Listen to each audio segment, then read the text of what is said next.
Hey, good afternoon or morning, everyone. This is Mark here, and today we're going to go through a little bit of using EDI within Business Central alongside the InsightWorks applications. So SPS is joining us today to show us how we can leverage that EDI in Business Central. And so with that, I'm going to introduce Sean Martin here from SPS, who's going to take over and give you a little bit of rundown on what EDI is and how SPS can help you in Business Central. Thank you. And, I thought we'd start with, how SPS thinks about EDI. And it's really all about full service EDI versus managed service. And, EDI really goes beyond just technology to transmit data between yourself and your trading partners and include, processes as well as the resources needed to ensure success. To manage all this complexity, you really need more than just the technology. You need to have the people, you need the processes, in place to support that technology. In our experience, there are really 7 core capabilities that are a must. So you really need the technology, the hardware, the translation, the mapping rules, along with the seamless integration to your ERP. Trading partner expertise, really an EDI partner that understands and manages all your trading partners' documents, their map specifications, along with ongoing changes. An EDI partner that'll design as well as configure both to your trading partner requirements as well as to your business process to ensure it's seamless. Not to mention trading partner communication, an EDI partner that can communicate in the way that your different trading partners want to communicate, whether that's a VAN, whether it's AS2, FTP, or an API connection, for like your e-coms, or marketplaces. A team that understands the testing requirements and can manage the testing process all the way through go live, as well as external support 24/7 by 365 days a year. Really a support organization that follows the sun to help you manage the infrastructure, on an ongoing basis to keep everything running effectively. And an EDI partner that is proactive, really understands your processes to efficiently resolve issues so you don't have to. In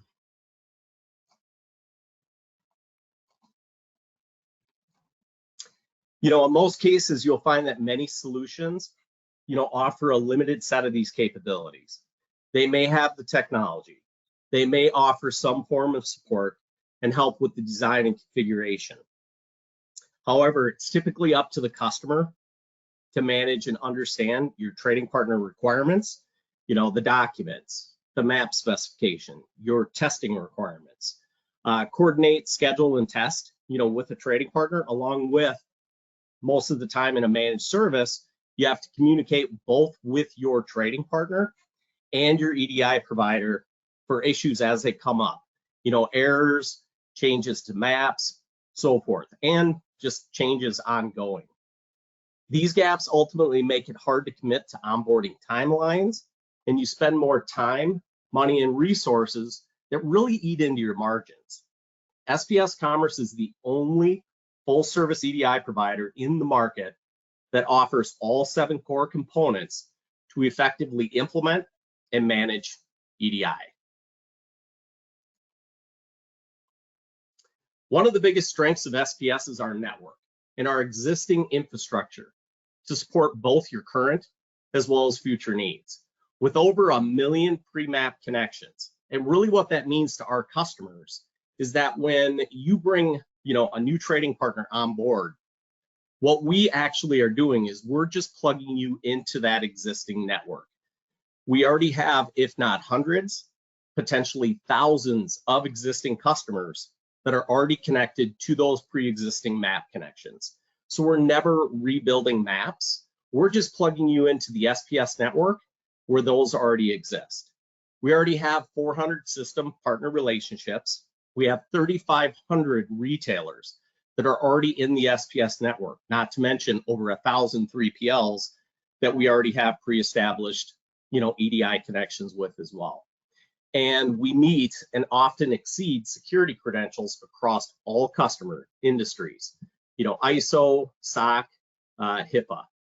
SPS created and launched the first cloud-based EDI solution and has been the industry leader for over 20 years. Just to give you a little bit of background in terms of our experience, our expertise, specifically working within the Dynamics community. SPS acquired the Data Masons EDI solution a little over 2.5 years ago. And as part of that acquisition, that's really where a lot of that experience and expertise comes from. We have over 250 dedicated resources that only focus on Dynamics implementations. That team is made up of our project managers, our EDI consultants, our dev team, along with our support team. We have over 3,500 Dynamics customers that use the SPS adapter for Dynamics already in place. And we've automated over 30 different documents in and out of the BC environment, including the other Dynamics solutions. And with Data Masons, we bring over 25 years of Microsoft experience to implement and onboard, your EDI customers. We are a Microsoft Gold partner, and we have been certified by Microsoft for D365. So lastly, EDI can be really complex, and most EDI solutions rely on point-to-point mapping, which only increases the complexity.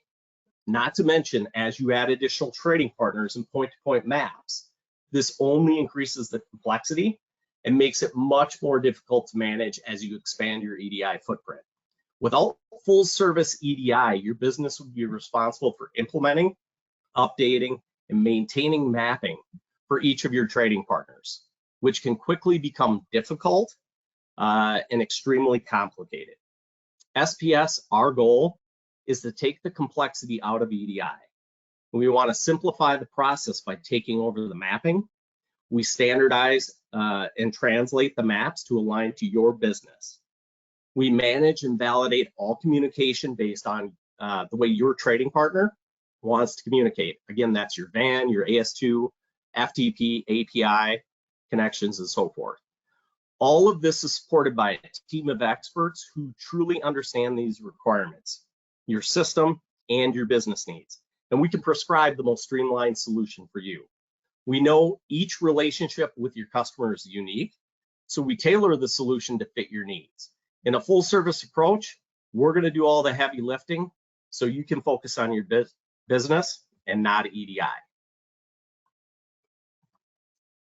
So with that, I thought we'd go into an overview demonstration, of SPS integrating with BC from an automation perspective, including the ability to integrate not only with InsightWorks, with Warehouse Insights and Dynamic Ship to really automate that ASN process.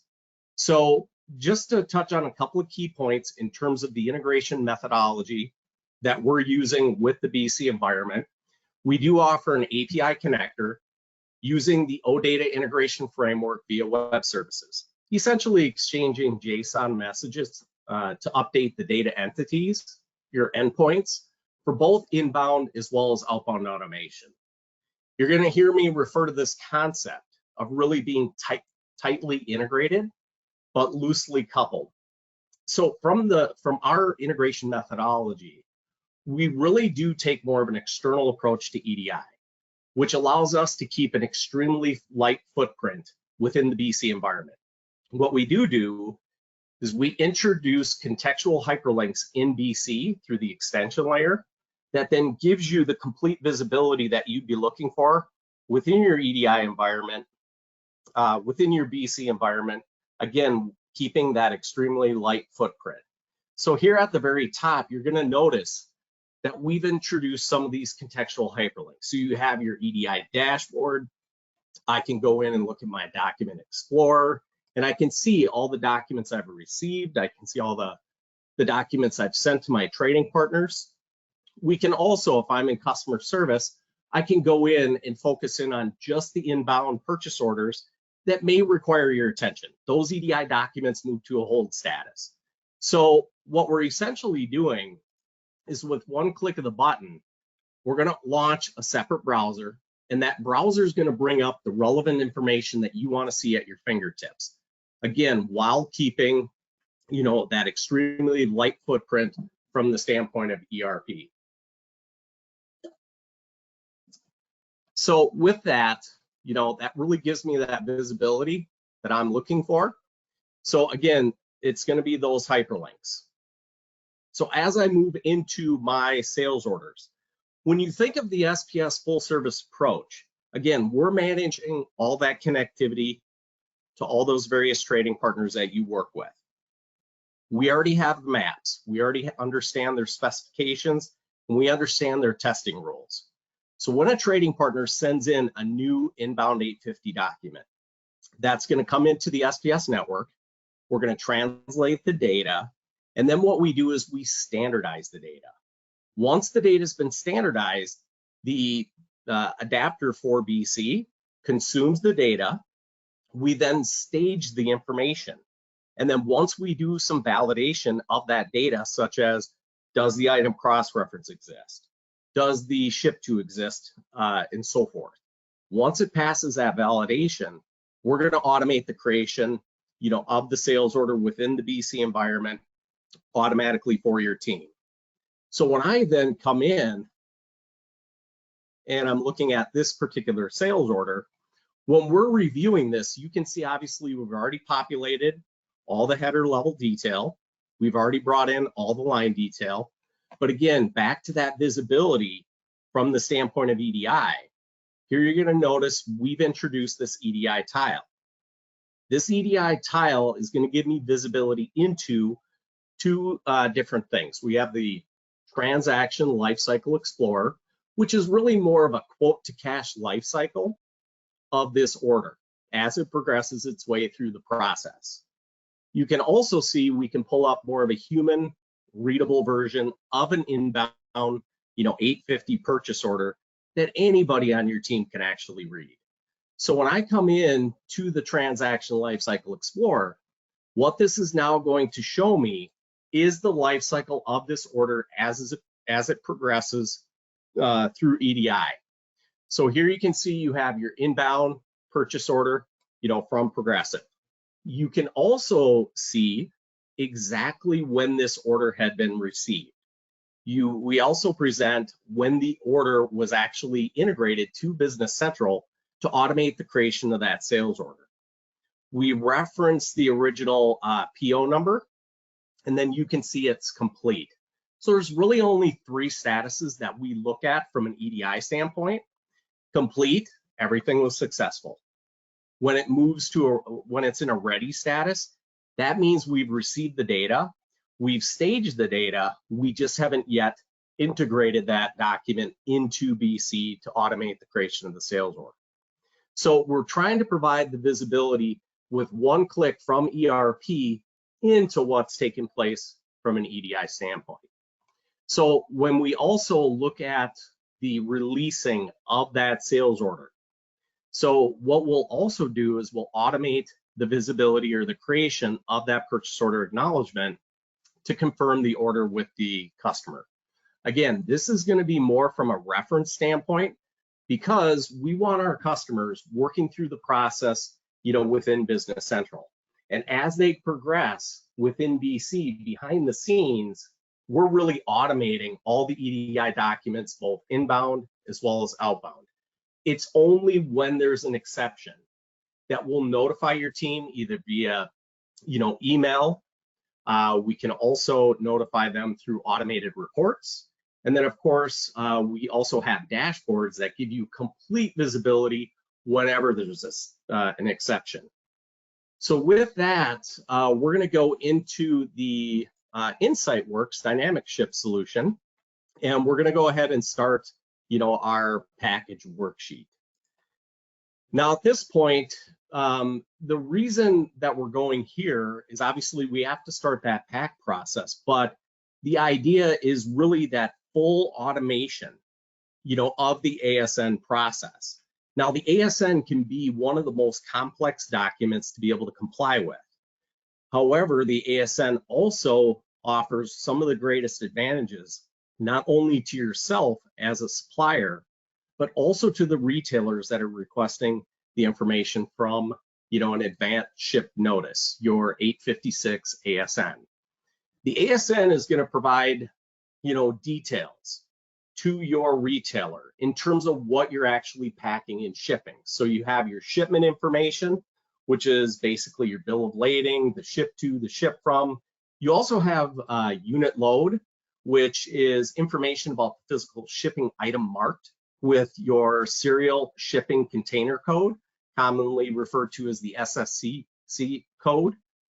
Order information, you also have tear, which is going to be about the pallets. You have your pack, which is information about the shipping package, whether it's cartons, racks, bags, and so forth. And then, of course, your item information that goes into that ASN, which is information about the shipped goods, the SKU, the quantity shipped, your serial numbers, your lot numbers, and so forth. Now, this becomes a great advantage for, your customers along with yourself, because number one, your product is going to get into their warehouse faster with less errors. It's going to help your retailer reduce offloading time at the receiving dock to bring in, because you've already sent that ASN with that pack structure. It reduces human error in terms of goods that are arriving, and it eliminates a lot of the manual data entry. So there's a lot of advantages to automating your ASN, and through the InsightWorks solution with Warehouse Insights or the Dynamic Ship or both, we can really automate that entire process. So in this case, we're just going into a small parcel shipment. And from here, I'm going to go ahead and just start my process to pack this order. So I'm going to go ahead and select box 1. Now, of course, with the Dynamic Ship solution, the box has already been built out, predefined for length, width, height, and so forth. And then at this point, I'm going to scan for the item that I'm packing into this box. And then here, I'm going to first put in the 3 items that we're packing. Now, what you're going to notice, of course, is that the license plate is being built out as we go. Now, with the SPS adapter for BC, this is where we've standardized with InsightWorks. So we're reading the data directly from that license plate to pull down that carton level detail, the pack detail that we require for that ASN. So the next step, I'm going to go ahead and scan for box 2. And then I'm just going to simply pack all. And then at this point, we're going to go ahead and go out and get the label. And then through the Dynamic Ship solution, we're going to rate shop it. So now it's pulling up the various carriers that you have accounts with. And we'll go ahead and select the carrier that we're going to use for this shipment. And then we'll go ahead and produce the labels. And there we go. So now that the labels are produced, at this point, we're going to go ahead and post for the shipment. And once the posting process actually takes place, again, this is where the SPS adapter for BC, we're now going out, we see the posted shipment.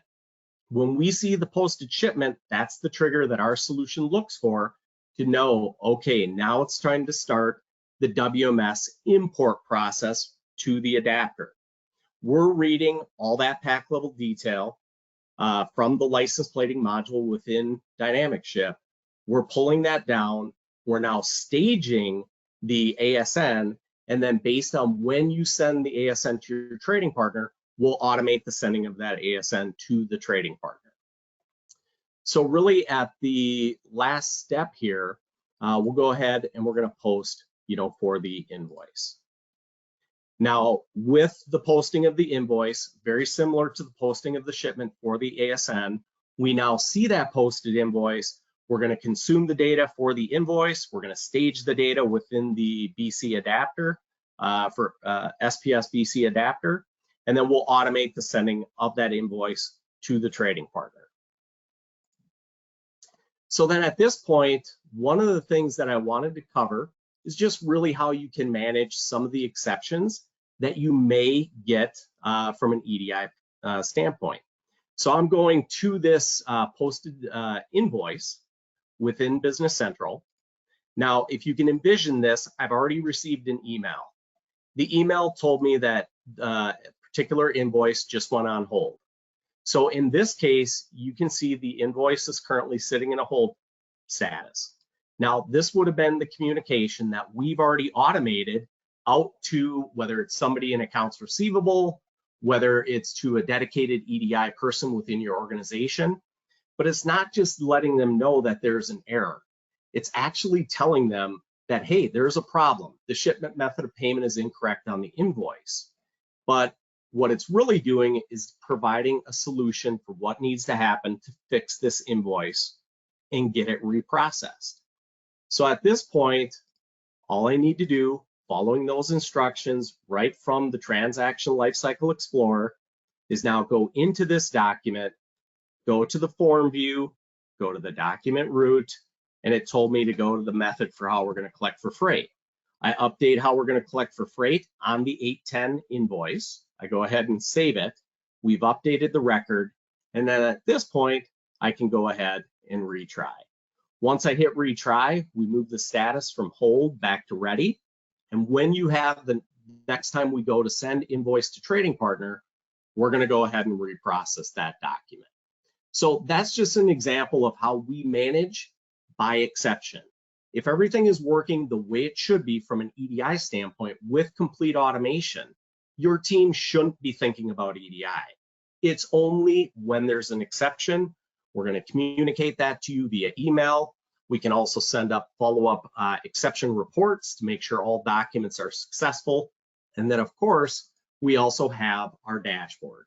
In the dashboard, this really is meant to be a landing page. It's going to give you a complete overview, of what's taking place from an EDI standpoint within your organization. You can see things such as documents received by type, or maybe you want to look at exceptions by process, or if you want, you can go in and focus in on documents that are on hold outbound, where here you can see I have some invoices that need to be corrected.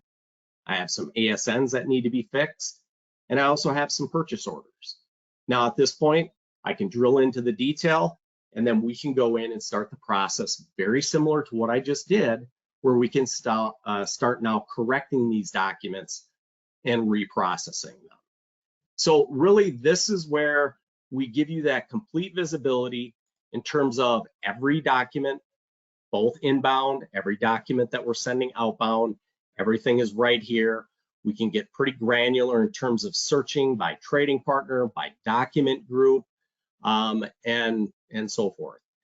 From there, everything that we automate, everything runs on a scheduler. And even though the scheduler can be as granular as you need to and so forth, at any point in time, our customers can bypass the schedule. And if you really need to come in and you have to run a process and you need to do it right now, all it requires is to come into our quote to cash lifecycle. And right here, I can go and hit the play button. We're now bypassing the schedule and we're simply running that process. We're going to support not only suppliers that require EDI, but we also support where it's more of a retailer, a buying organization that requires EDI as well. And you can see here we support that entire life cycle with our procure to pay process as well. So with that, that is really what I wanted to cover from an overview standpoint. So I'm going to go ahead and turn it back over to Mark. Excellent, thank you. That was great. Now, what I'm going to do is I'm just going to fill in give you a little bit more of an overview of kind of what we do with within Dynamic Ship and Warehouse Insight. Sean mentioned Warehouse Insight and showed a little bit of Dynamic Ship there. I'm just going to run through that and give you some additional information. So what you see here is that package worksheet that Sean was in as well. Now the package worksheet, typically the way this works is, if you're doing small parcel stuff, this is typically what you're going to be using to build up those packages for shipment. And if you're doing pallets and things like that, I'm going to show you that in a sec, but you can use this to build up pallets or whatever type of shipping package or pallet that you're using. And again, this what I'm going to go through here is just the small parcel stuff. And Sean mentioned license plates, where in Dynamic Ship we call them packages because we're used to doing packaging here for the small parcel stuff. But the underlying technology of these packages is our license plate module that is available for both Warehouse Insight and Dynamic Ship. So if you hear the term license plate, that's referring to some kind of container, some kind of package that holds inventory. And I'm going to do something very similar to what Sean showed you there. What I'm going to do is I'm somebody at the packaging station. I'm going to bring up an order to package up. And if you've seen any of our online demos, there's a couple of ways we can do packaging. So actually first, let me just bring that order up that I'm going to package. There's a couple of different ways, actually 4 different ways you can do packaging within the system. One is what we call quick label, where we don't indicate which items are going into which box. You just say, give me 3 shipping labels, and you get 3 shipping labels. You can't really use that with EDI because we do need to know that package level detail to provide for the ASN. So there's a couple of ways we can package here. One is manually packing everything. So I can come in here, select lines, indicate which boxes or packages those items are going in, those sorts of things. But we, of course, prefer barcode scanning because that also gets us that physical verification that we're actually packing the items that we said we're packing into that box. Okay, so that's what I'm going to do. I'm just going to really quickly run through some packaging. And, Sean brought up, I think, box 1 or something like that. I've got a command there that says create a standard box. This is basically saying I'm going to start a new box. And this is the first time I've booted up Business Central today, so it's going to take a second to create that. Well, a very long second. But what that's doing is it's creating a box with preset dimensions and weights and whatever else you like. And again, this could have been a pallet. I could have created a pallet here instead of a box. Those dimensions are part of that template. And the starting weight is there. We can read the weight from the scale, or you can manually enter the weight, or we can calculate the weight as we pack these items. So typically you'll have sheet of barcodes with 5 or 6 standard box sizes you use. I can come in here at any point and edit the dimensions and all those sorts of things. So again, this is what we need for getting the appropriate shipping rates and all those sorts of things. If you've got carriers that don't need dimensions, these could all default to 1 inch or something like that. But anyway, I said start my box. Here's my box. I'm now going to start packing by actually scanning barcodes. And the way Sean had it, he scanned and it prompted for quantity, which you can do. I've got it set up so that as I scan these items, it just packs a quantity of 1, and I can keep going and just continuously pack these items. So depending on what you're packing, you could use one of the other approaches. So I'm just going to pack a few items. Again, so now I've got in this box 188, I've got these 2 items packed, well, 3 items total, but these 2 item numbers packed. And so that when we send that ASN document out, SPS sends that out, we know exactly what was in that box and how many boxes we're shipping. And it's calculated the weight and everything else. Now let's pretend that box is full, like it's physically full. So I start my next box, it's going to be the same size, but it could be a different size box. And then I scan my remaining items to pack. So now I've got my 2 boxes, 188, 189. And at this point, I go in and I process that order. And this one, it's not going to do the rate shopping because I've already got the carrier selected. We know we're shipping at UPS expedited. So at this point, it's just going to print out the shipping label.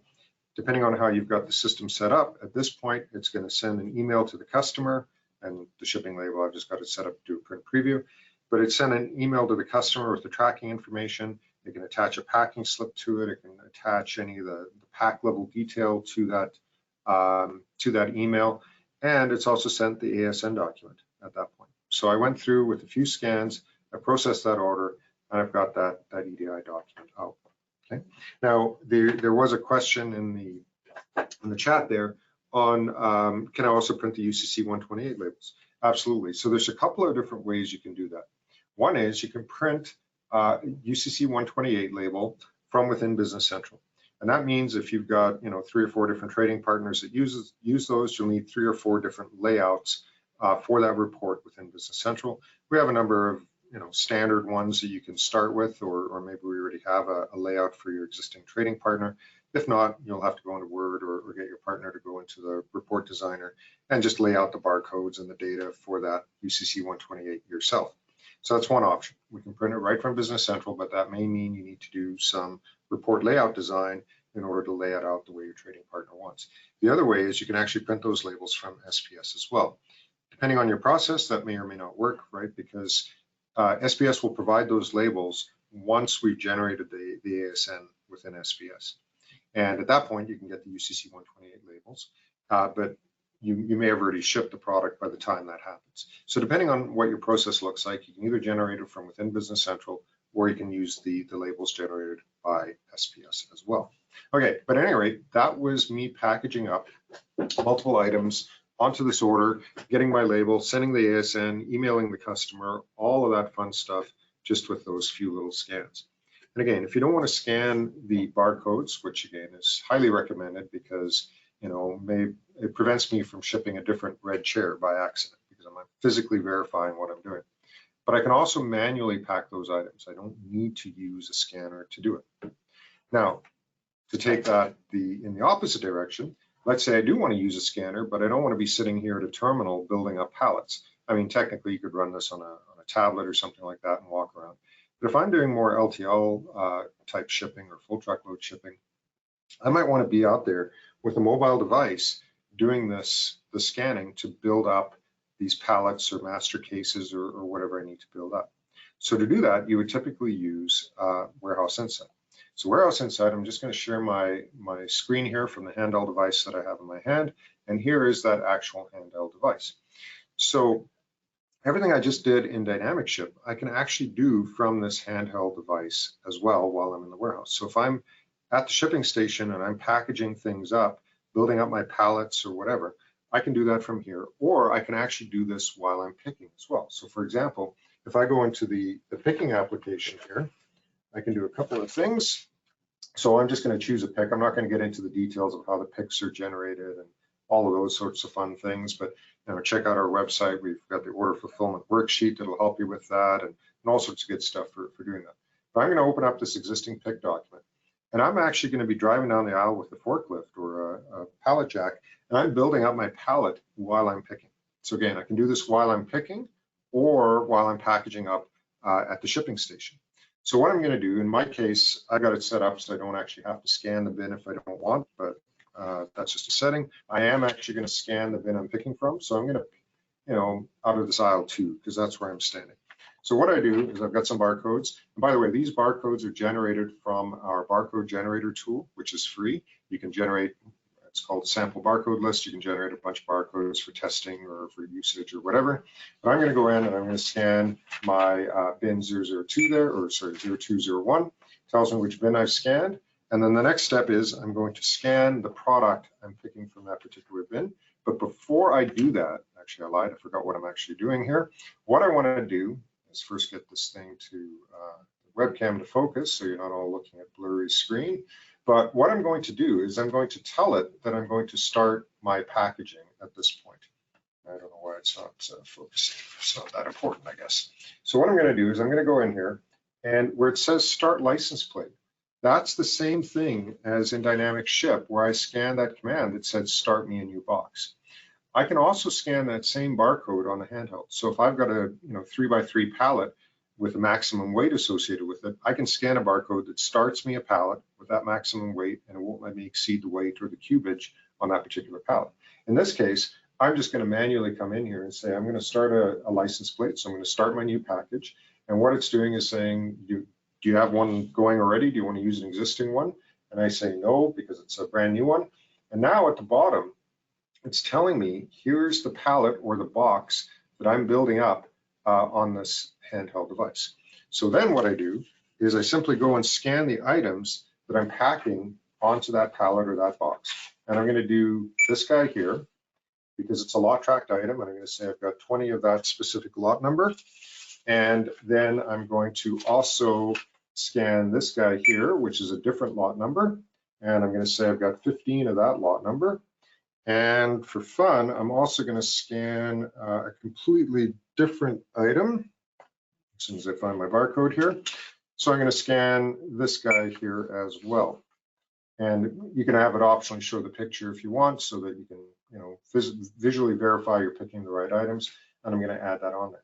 And so what I've done is all of that product I've scanned is now on this license plate, and that is now available to send that ASN. When I get to shipping, I've got one barcode to scan here to move all of this product, to identify it, to load the truck, whatever you want to do with it, depending on the process you want to set up within Warehouse Insight and Business Central. And what that looks like, I'm just going to exit out of this. It asks me if I want to print the label. I'm going to say no. And by the way, you can have a bunch of pre-printed license plate labels. So if you just print 1,000 labels, I can go out and scan without creating new ones and that sort of thing. But if we go into this, and I can see all of this in Business Central as well, we can see there's the license plate I was working on. There's the bin I was last picking for that license plate, and the pick ticket it was on. If I open up that license plate, we can see all the detail. And again, this is the stuff that's going to go through EDI. All the lot information, all the product information, everything is there. And we can see all of the detail related to that license plate on the handheld or from within Business Central as well, okay, including EDI status and things like that. Okay, so that's really all I wanted to cover in addition to what Sean has gone through. So if you're using Warehouse Insight or Dynamic Ship the way you would normally use it, and use the license plating module or Dynamic Ship as standalone, you've got all the ability to send those ASN documents once SPS is coming in and plugged in their connector, and we're good to go. All right, so what I'm going to do is I'm just going to close this, go back here, and to finalize the session today, just some contact information. You can go to our website. There's detailed demos on Dynamic Ship, Warehouse Insight, Fulfillment Worksheet, all the things that you're going to need to manage that, outbound processing. You can go to the SPS Commerce site to get information about all the other stuff, right? Bringing in those orders into sales orders electronically, dealing with purchase orders electronically, all that kind of stuff that, EDI does beyond, our little world of sending those ASNs. So feel free to check out the website, contact SPS if you have any questions. All right, with that, I'd like to thank everybody for attending. It was nice chatting with or at you today, and hopefully we'll be talking again soon. Thanks, everyone. Hey, thanks for watching. I hope you enjoyed this video. If you haven't already, make sure you subscribe to our YouTube channel for more great content.